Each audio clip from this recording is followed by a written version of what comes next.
Colin, welcome. Thank you very much. It's early in the morning, so all the way from Bedford View.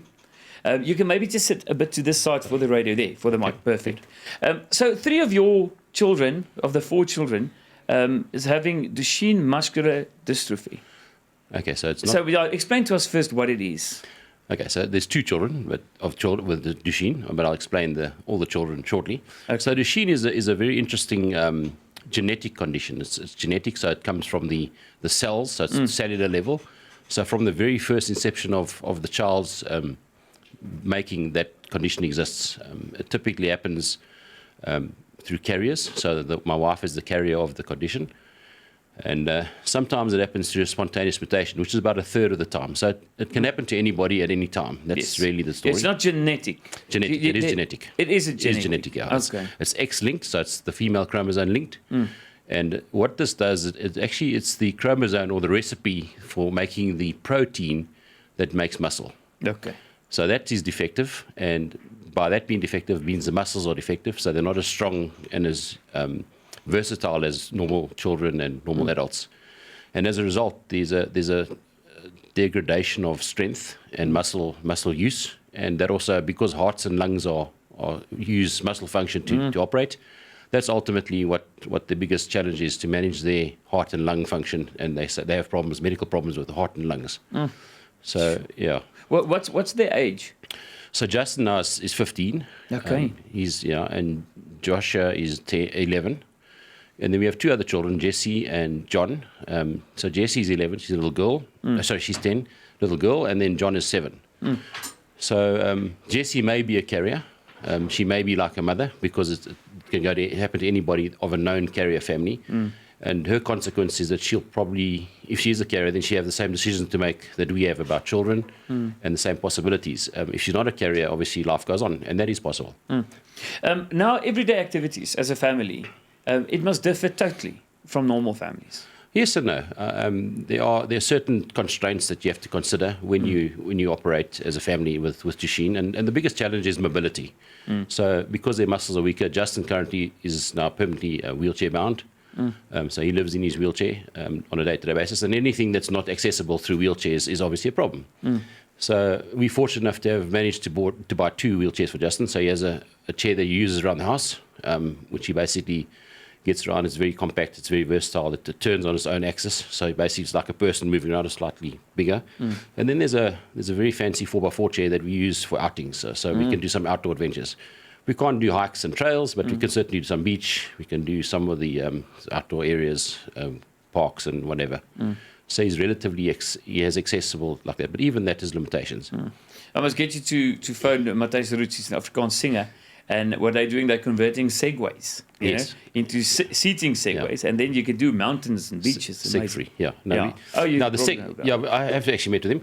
The other mobility device that Joshua uses, which was Justin's original one, is a Segway. It's actually a proper Segway, and that was basically a method to actually make sure that he can operate in malls and things. So long distances for these children, when they are still able to walk, is not a good thing, because it degenerates their muscles. So you hurt the muscles, they don't regenerate like ours, where we build muscles by hurting them. Their muscles get damaged and they don't recover. So long distances, getting around the zoos and stuff like that is perfect. So Joshua now runs on the Segway, and Justin runs on his wheelchair. Now, difficult question. I mean, if how do you motivate yourself as a parent? Sitting and realizing your children doesn't have a full life in terms of physically. I mean, mentally they can have, but the physical side. Yeah, so I think from the time of diagnosis, you go through many emotions. I think as trauma would have as a human. So you're very cross and you're very angry, and then you sort of deny it. It's not possible, and then you sort of go through things about trying to fix it, and you eventually get to a point where you realize that it's part of what is chosen for you as a person on this earth, and you make terms with it in a greater or lesser extent. And I think the sooner you get to that point in that realization, and realize that life actually goes on, it's actually quite a key component of actually the families that we deal with. And very sadly, when that happens, you become isolated from many people that you believe would be there for you as a family. And strangely, you get people that come out of nowhere that are sort of known or whatever, and they come and they sort of stand up and they be counted.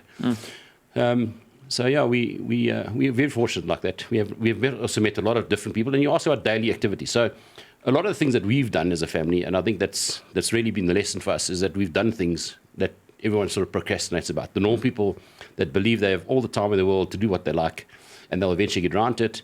You realize that time is very precious, and you spend time doing things that are important. Colin, I would like to know from you, have you and your wife had to let go of some of your dreams because of DMD in your family, and what did you have to sacrifice? Yeah, so I think there are certainly things that have changed. On that fateful day in 2006, a lot changes. So the first thing that we sort of grew up as, and I think it's every father's dream, is that you're going to have your sons play rugby, do things that are like what boys do, and at that stage I had a share in a farm in Dahlstrom. And I thought it would be a great place to raise kids, for weekends, build tree houses, do all these outdoor things. And that changed. The realization is that, that's not going to be the life. We're not going to have rugby players. We're not going to have people that are sportive and whatever. And then you start realizing, you create other dreams. So you live different sort of life. You spend a lot of time traveling, and that's what we do. We've been to Cape Canaveral, to the Rockets. We've been to Disney World. We've been to the biggest aquarium in America. We've done a lot of things as family. We've done a lot of trips in Cape in South Africa. We do a lot of traveling with the family, and we're very fortunate to be able to do this. And we do road trips, and the holiday starts when we leave the house. So we do a lot of things. We see things that many South Africans take for granted. I think that's a lesson that we've learned as a family. So although the dreams have changed, I think there's many dreams, many realities of expectation that we are achieving. And I think it'll get more difficult as time progresses, as the children become less mobile. And then we'll adapt those sort of adventures and dreams, if you like. Is the future, if you say, does it only get worse? And I know it's not a comfortable question, or can it get better? No. Okay, so this condition is the most common fatal genetic condition that exists in childhood. It primarily affects boys. Okay, there are girls that are affected, but very few. And what happens is progressively degenerates. So there's no real hope to fix anything. When I say fix anything, there's lots going on at the moment in the world in terms of trying to find a solution, trying to find an effective treatment. But there are ways that you can support children's well-being and health. So you can change the outcome. And we've done that in South Africa. When I first found out in 2006, there was nothing really that they were willing to try. With the advent of the Americans and the Canadians and their active involvement in terms of getting this sorted out, or trying to find a way and what it is, defining it first of all, understand what it is, and then trying to fix it. There's lots that they can do to support the families in terms of medically. So Justin takes steroids, or the boys take steroids, heart medication, support the heart, support the lungs, and support the muscles. And things have changed. I mean, when we found out Justin wasn't going to walk past 12, he was not going to be walking past 12. Typically, he would be in a wheelchair by 8 to 10. He walked until last year, basically. When I say walked, he could get up, sort of help himself, go around the house, whatever. Now that's not possible. Joshua is still very strong at 11. He's still very strong, and there's no real foresight in terms of he's not walking anymore. So they do lose that ability, and they live a lot better, a lot longer. But the result is still the same. How's the dynamic between your children without the sheen and the ones with? Are they helping each other? Yeah, there's an amazing sort of bond, and there's 4 children. So there's the 2 older boys that have got the condition, and the daughter who may or may not have it, depending on the outcome of our results. They'll test that when she's ready and willing to have children. That's the condition, when it's going to affect her specifically. And then the baby boy, John, who was actually a very interesting story around how John came to be, because we weren't going to have more children until we found out and worked out through the whole process. But there's a very interesting dynamic. There's obviously the childhood rivalry. There's the sort of, there's the 2 that sort of argue all the time, and the other 2 that sort of defend each other all the time. And so it's a normal household in terms of thing. There's the limitations in terms of ability, but in terms of life and how they operate and how they interact, it's the same. If anyone's got children or brothers, they know, or brothers, sisters. That's exactly how it is. So it's a normal life, relatively speaking. Yeah. Thank you, Colin, for sharing your story, because that's the whole purpose, is just for viewers and listeners to realize that there's really, just be blessed if you don't have a difficult life like this, because it is difficult, but definitely example as a family. Yes.